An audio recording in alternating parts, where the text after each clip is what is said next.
नमस्कार दोस्तों, कैसे हैं आप सब। उम्मीद करता हूं अच्छे होंगे, व्यस्त होंगे, मस्त होंगे। दोस्तों, प्रतिभा नॉलेज सेंटर चैनल में आपका हार्दिक स्वागत और अभिनंदन करता हूं। एक ब्रेक के बाद में आज मिलना हो रहा है। थोड़ी सी काम की व्यस्तता के चलते जो है वीडियो नहीं बना पाया था। आज एक नई वीडियो नए टॉपिक के साथ मैं आपसे मुखातिब हो रहा हूं।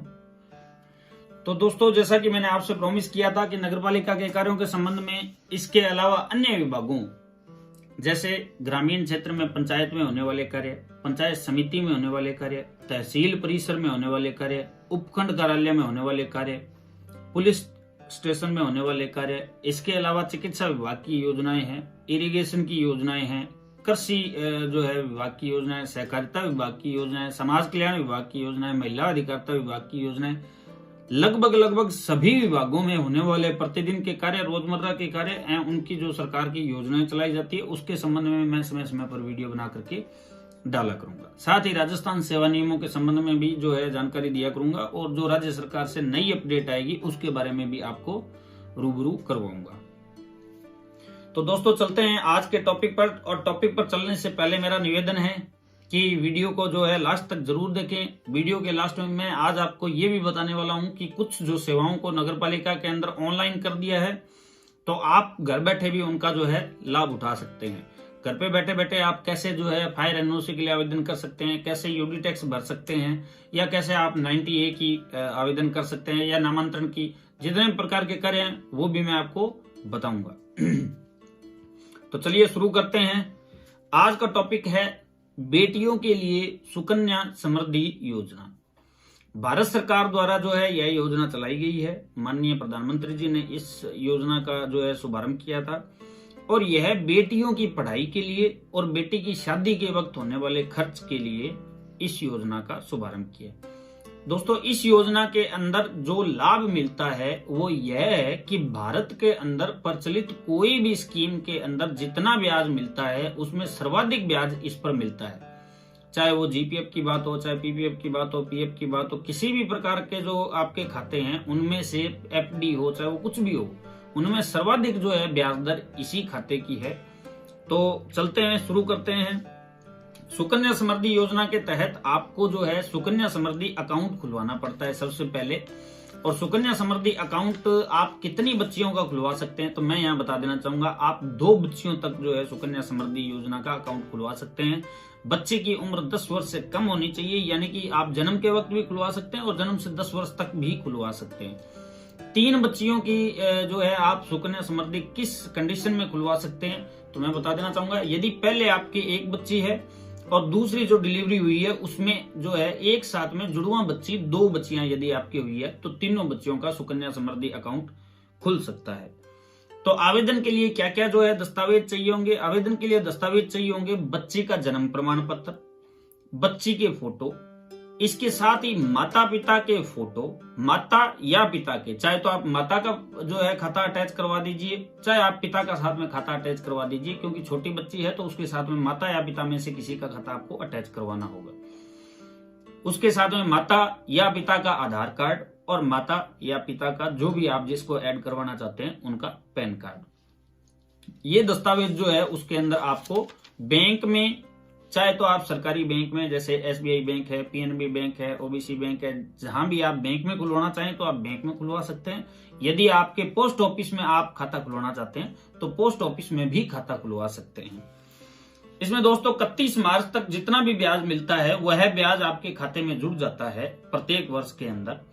और उसके बाद में अगले वर्ष में जैसे आपके 1 लाख रुपए जुड़ गए उस खाते के अंदर एक वित्तीय वर्ष के अंदर, तो जितना ब्याज उसका मान लीजिए 20,000 रुपए, एक उदाहरण के तौर पे बताता हूँ, 20,000 रुपए आपका ब्याज हुआ, तो अगले वर्ष जो है जो इसमें ब्याज दर है सर्वाधिक, यानी कि अब 8.4% की ब्याज दर से यहाँ पर जो है आपको ब्याज मिल रहा है। तो अगले साल 1,20,000 रुपए पर प्लस में जो पैसे आपके जमा होते रहेंगे उन पर आपको ब्याज मिलेगा। तो एक तरीके से अपनी बात की जाए तो कंपाउंड इंटरेस्ट यानी कि चक्रवर्ती ब्याज भी इसमें आपको मिलता है। यहाँ पर खाता आप बैंक में या पोस्ट ऑफिस में कहीं भी जाकर के खुलवा सकते हैं। चाहे तो आप उस खाते को लिंक करवा सकते हैं, जो सैलरीड पर्सन जिनको सैलरी मिलती है वो अपने खाते को अटैच करवा सकते हैं, जिससे आपका जो है एक निर्धारित तारीख होगी, चाहे आप 5 तारीख को, महीने की 7 तारीख को, जब भी आप कटवाना चाहें वो तारीख बता दीजिए। उसमें से ऑटोमेटिक जितनी राशि आप जो है बताना चाहेंगे उतनी राशि आपके खाते में से कट जाएगी। यदि आप चाहते हैं तो आप जाकर के भी पैसे जमा करवा सकते हैं प्रति महीने। यदि खाता आपका बंद हो चुका है तो बड़ी आसान प्रक्रिया है, 50 रुपए दे करके आप जो है खाते को दोबारा भी शुरू करवा सकते हैं। इस खाते को यदि आप दोस्तों ट्रांसफर करवाना चाहते हैं तो ट्रांसफर भी करवा सकते हैं, कहीं भी जिले में या आप किसी अदर स्टेट के अंदर करवा सकते हैं। इस खाते की अवधि कितनी होगी तो दोस्तों यहां बता देना चाहूंगा, इस खाते की अवधि है जो कुल 21 वर्ष है और आपको टोटल 15 वर्ष तक इसमें पैसे जमा करवाने होते हैं और उसके नेक्स्ट 6 साल तक आपको कोई पैसे जमा नहीं करवाने होते। 6 साल तक आपको जो है केवल जो पैसा आपका जमा है उस पर आपको ब्याज मिलता रहता है। तो इसके अंदर जितना भी पैसा जमा होता है दोस्तों, एक तो सबसे पहली बात है कि जो सरकारी सेवा में कार्यरत है तो उनका जो 1.5 लाख रुपए तक की जो छूट है, जिस पर यदि 1.5 लाख रुपए में आपने LIC करवा रखी है या मान लीजिए आपने हाउस लोन ले रखा है तो ऐसे 1.5 लाख पर इनकम टैक्स की रिबेट मिलती है, छूट मिलती है। तो आप जितना पैसा जमा कराते हैं वो 1.5 लाख रुपए में काउंट हो जाता है और उस पर आयकर विभाग की धारा 80C के तहत आपको छूट मिलती है। इसके साथ ही आपको जितना पैसा जो है आपने अकाउंट क्लोज होगा उस वक्त भी जितना पैसा ब्याज समेत मिलेगा आपको उसमें छूट मिलेगी, यानी कि उस पर कोई भी टैक्स देय नहीं होगा। यदि आप FD करवाते हैं या अन्य कोई स्कीम में पैसा लगाते हैं तो यदि आपके FD में या 20,000 30,000 से ज्यादा लाभ होता है तो आपको उस पर टैक्स देय होता है और वो आपका लाभ काउंट किया जाता है। खाता खुलवाते वक्त आपको 250 रुपए जो है वहां पर देने होंगे। मिनिमम का इसमें कोई क्राइटेरिया नहीं है, मिनिमम जो है आप जो कितनी भी राशि जमा करा सकते हैं। मैक्सिमम इसमें जो राशि का है वो क्राइटेरिया है, यानी कि आप एक वित्तीय वर्ष में 1.5 लाख रुपए जो है अधिकतम इसमें जमा करवा सकते हैं, उससे ऊपर आप जमा नहीं करवा सकते। इसमें दोस्तों बीच में पैसा निकालने का जो है कोई भी इसमें विकल्प नहीं है सामान्य अवस्था में, लेकिन एक विकल्प है और उसकी 2 कंडीशन है, वो भी मैं आपको बता सकता हूं कि इसमें जो है यदि बेटी की जो है शादी करना चाहते हैं आप और उसमें पैसा निकलवाना चाहते हैं या आप बेटी की पढ़ाई के लिए पैसा निकालना चाहते हैं तो इसमें 50% राशि आपको उस वक्त दे दी जाएगी। इसके लिए आपके 2 शर्तें हैं कि यदि आपकी बेटी ने जो है 10वीं पास कर ली हो या उसकी उम्र 18 वर्ष हो गई हो तो ऐसी दशा के अंदर आप जो है खाते में से आधी राशि का निकासी कर सकते हैं।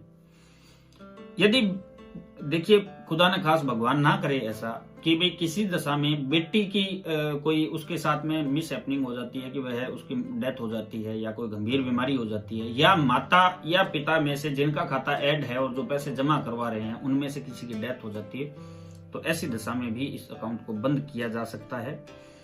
इसके अलावा यदि आप जो है बेटी की 18 वर्ष उम्र हो गई है और आप उसकी शादी करना चाहते हैं और इस अकाउंट को बंद करवाना चाहते हैं तो भी जैसा कि आपने 15 वर्ष पैसे जमा करवा चुके, उसके बाद में आप वेट कर रहे हैं, आपका पैसा जमा पड़ा है कि भाई 21 साल का हो तो हम खाता बंद करें।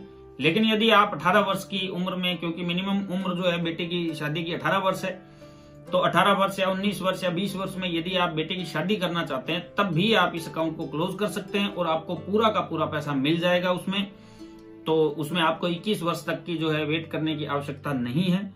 ये थी कुछ कंडीशन जिसके अंदर आप जो है इस खाते को बंद कर सकते हैं। और ये जो है इस कंडीशन का अर्थ यहाँ पर ये है कि इन जो 3 दशाएं मैंने बताई कि भाई बेटी की डेथ होने पर, गंभीर बीमारी होने पर या जो पैसे जमा करा रहा है उनकी डेथ होने पर खाता बंद तभी होता है जब उसके 5 वर्ष पूर्ण हो चुके होते हैं।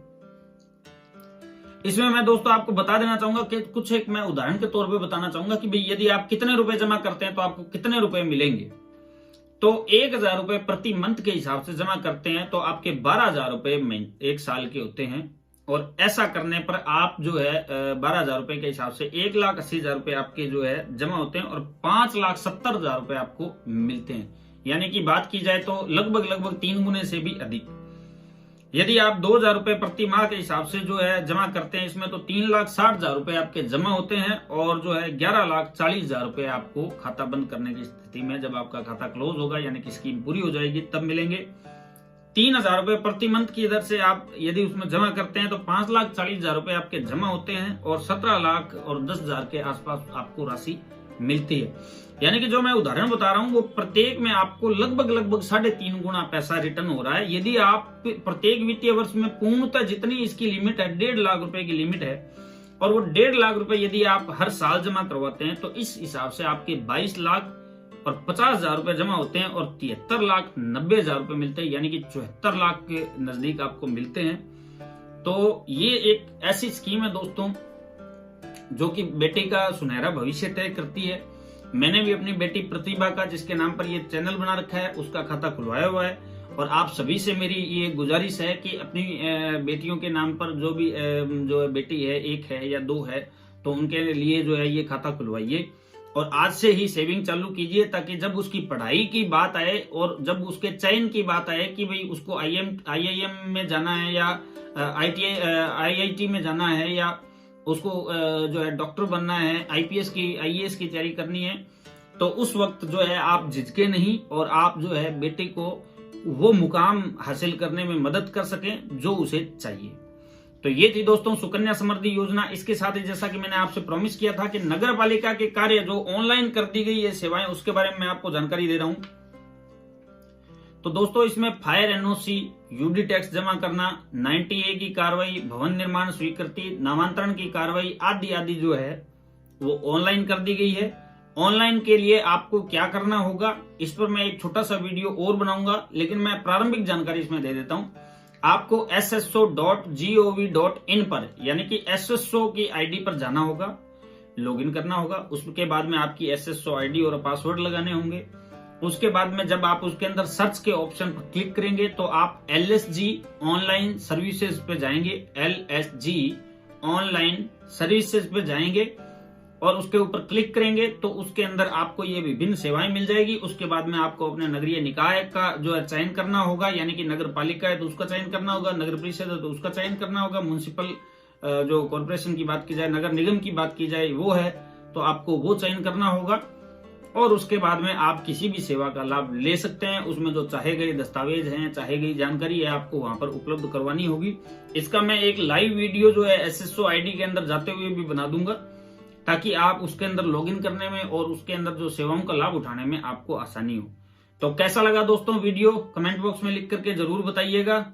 इसी तरीके से प्रतिभा नॉलेज सेंटर चैनल द्वारा जो है समय समय पर आपको जो सरकार की विभिन्न योजनाएं, सरकार के विभिन्न कार्यों के बारे में जानकारी दी जाएगी।